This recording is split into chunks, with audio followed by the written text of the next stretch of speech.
package Java util concurrent in Java 5 that we examined last week. So that one is a whole bunch of classic concurrency there, but Java 7 and then Java 8 and probably also after that, like I said, my Java knowledge ends at the Java 8, introduced even higher level ways to think about concurrency.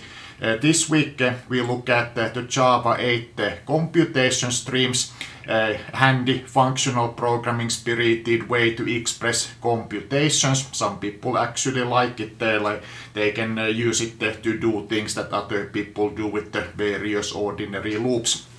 But this first topic, so this one is in Java 7 now as a stepping stone to this higher level concurrency thinking. This one is interesting because we also get to combine this with the recursion, so recursion and concurrency together. So that's fun for me to talk about.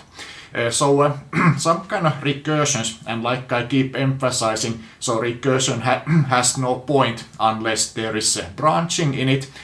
Sometimes we have seen that these branching subtasks are independent of each other, especially array recursions, where each recursive call operates on some particular subarray of the array. So every recursive call at every level of recursion, the entire list is passed by reference list or an array. And then the extra index parameters tell the recursive method what subarray that particular recursive activation is supposed to look at. So now we realize that when two recursive calls operate on different subarrays of the same array, so that they don't read or write each other's values, so then these two recursive calls could be executed in parallel and speed up the execution. And Java 7, this fork join framework, and this one we look at the example that is especially so demonstrating how suitable this is for recursive tasks. So this is a generalization of an executor service. This one we submit the runnable and callable tasks and it will then execute them. But the fork join pool is that these tasks then know how to break themselves into smaller tasks that are submitted. And this way the fork join task, the fork join pool then does good load balancing internally, that every thread is executing some small task at all times, so that there isn't as much waiting as breaking down the task into smaller pieces with just an ordinary executor service.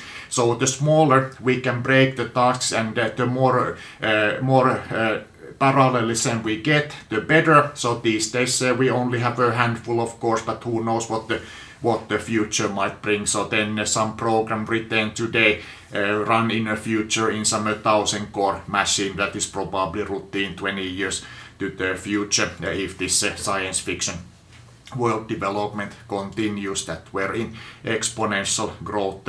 Now that the Moore's law is is tapering out, so now we can spread the computation sideways, so to speak, parallelize them, and then each part it doesn't matter how many parallel parts we have, because then as long as we have a processor core for each part, so then the total running time is the same as the length of the longest part. So that sounds like a quite a good situation to be in.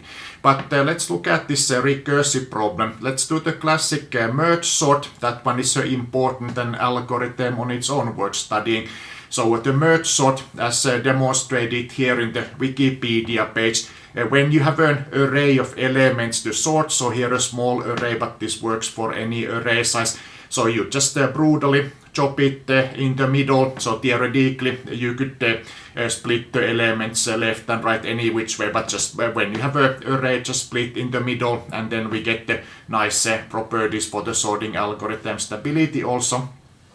that all the elements in the left half, we recursively sort them. So to sort them, split it in two and recursively sort the pieces, and each piece this way, each subarray is recursively split in two pieces that are recursively sorted. And then when the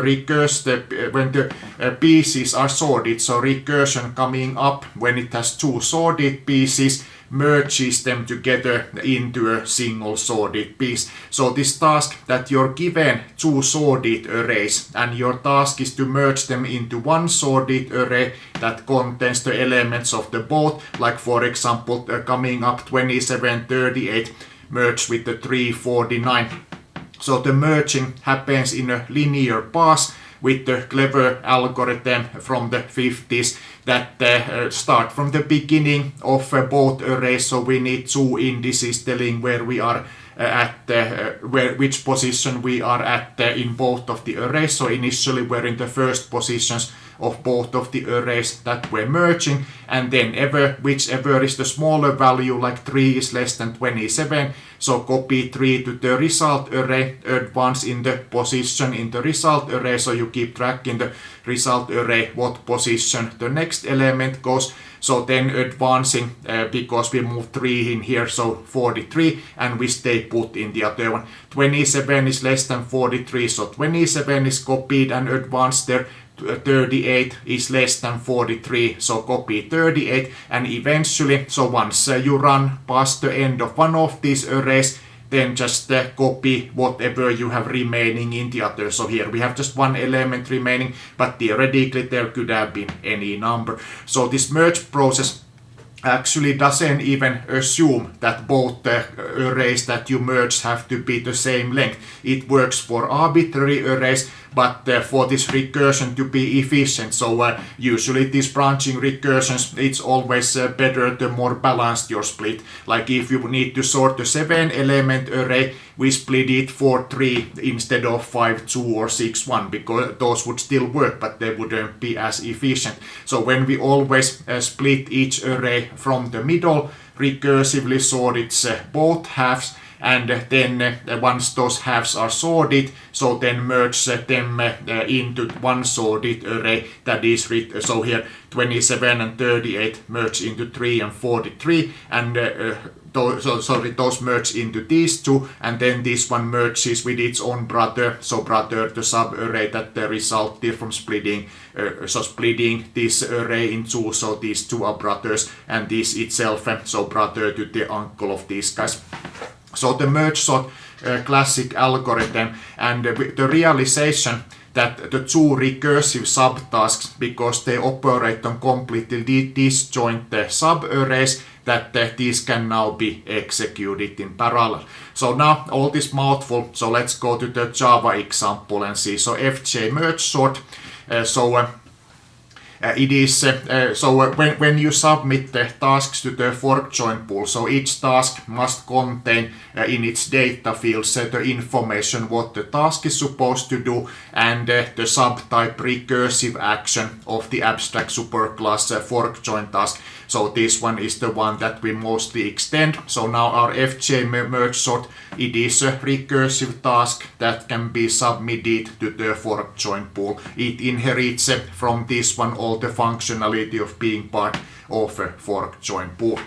So first step, we have some named constants. The merge sort, this recursive splitting and combining, so because there's some overhead compared to the simple sorting algorithms. So once a subarray becomes small enough, we're gonna sort it with the insertion sort, which is simpler and faster in general for small arrays. So as long as the recursive calls sort the half of the array, it doesn't matter which particular sorting algorithm was used to do so. So once the subarray is smaller than this one, we switch to insertion sort, and then the parallelism overhead. There is also some overhead in there. So parallelization bookkeeping. it's gonna eat all the savings of parallelization of sorting a small array. So once a sub-array is small enough, so less than the parallel cutoff, so then we don't split into parallel subtasks, then we just do ordinary recursion.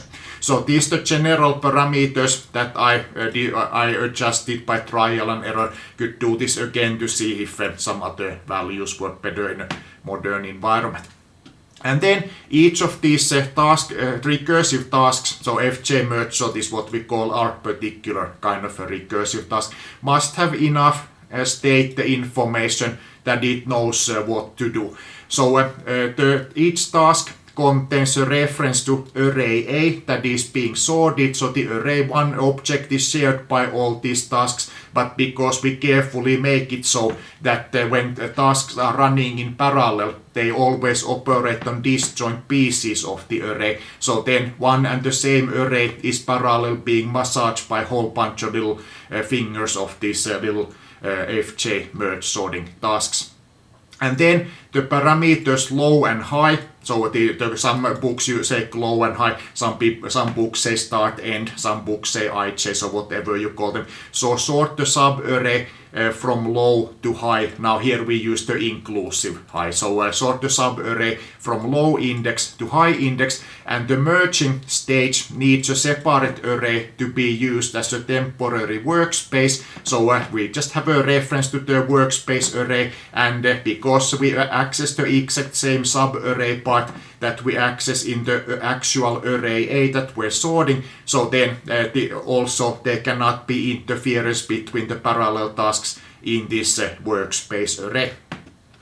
So the constructor, so initialize the values of these data fields. So the task is told which array A is supposed to sort, which array it uses as an intermediate workspace, and what subarray it should look into. So all this constructor does is assign the parameters into the fields.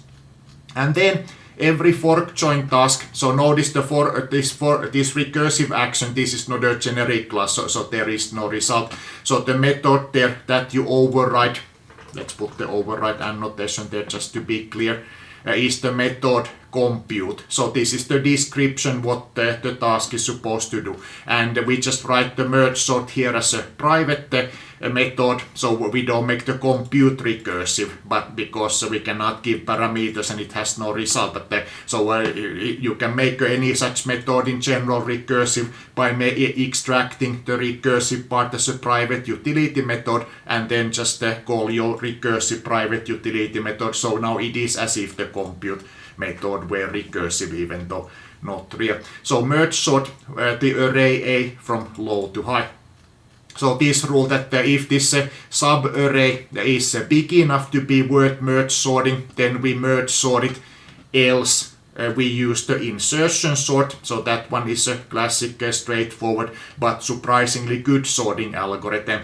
Among all the sorting algorithms that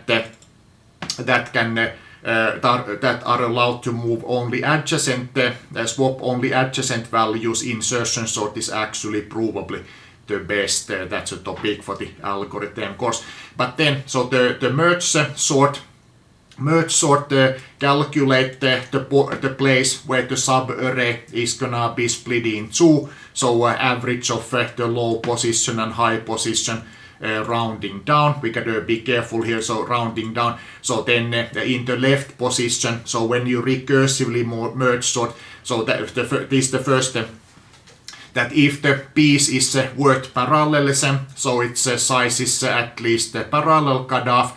So then now some books and conceptually how it works, that if your task is to merge sort an array, that you split it in two pieces and launch two parallel tasks, one to sort the first half, another one sort the second, then you wait for both to finish, and then you merge the remainder. But of course, that's the conceptually, but of course much better, instead of me launching two tasks to do two things, I only launch one another task, and then instead of sitting in place twiddling my thumbs, then I'm just gonna do the second part of the task myself instead of creating a separate task for it. So we create the new fj merge sort task corresponding to the problem of sorting the first half of the array, and then these tasks, they have a method fork, so then submits the tasks, starts executing it potentially in parallel. So every time, so when you write the fork in your code, then you go yay, so now you created more parallelism. The more forks, the better. So the tasks break it into tasks that can be done in parallel. So fork always increases parallelism. That's a great thing when you can do it. And then, so instead of creating the right task and forking it, we just recursively, so now we are the right task, no points twiddling your thumbs doing nothing. So while this left task is being executed in parallel, then we are in normal sequential fashion continuing the recursive merge sort to the right half, and then so now we cannot start merging the two halves until they're both sorted. When this sequential merge sort returns, we know that the right subarray is sorted, but then, so why? This is called fork join. Well, join in the theory of concurrency means wait for termination. And we say we wait until the left subtask has terminated. It may have already done so, but this is gonna block until that task is completed. So past that hurdle, we know that both the left and the right half of the array have been sorted. Otherwise, so this is the classic non-parallel merge sort. So these two could be done in either order. So here we do left, right, right, left would be just as well. And then the merge, as I described, so the merge is here. So while you are still inside both the subarrays, then whichever element is smaller, copy it to the result array. The lock is telling where it goes in the result array, and so we actually first copy to the temporary storage, and then the remainder, and then here is to finish today. Instead of copying the elements from the temporary storage to the actual array to be sorted, so instead of doing it inside a Java for loop, so there is a standard library method system array copy, and this one is much faster, potentially by order of magnitude, because this can have access to some low-level bulk operation that copies a block of memory from one place to another. So then calling this kind of standard library function instead of slowly copying one by one ends up being much faster.